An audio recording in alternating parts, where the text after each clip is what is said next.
పాణ్యం నియోజకవర్గం పరిధిలోని ఓర్వకల్ మండలం షాగున్నాల గ్రామంలో వైఎస్ఆర్సీపీ నాయకుల ఆహ్వానం మేరకు గ్రామంలో జరుగుతున్న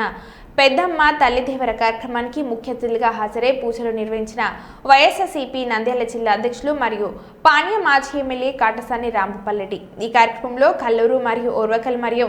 పాణ్యం మరియు గడ్డివేముల మండలాల నాయకులు మరియు జెడ్పీటీసీలు మరియు ఎంపీపీలు సర్పంచ్లు వైఎస్ఆర్సీపీ కార్యకర్తలు తదితరులు పాల్గొన్నారు.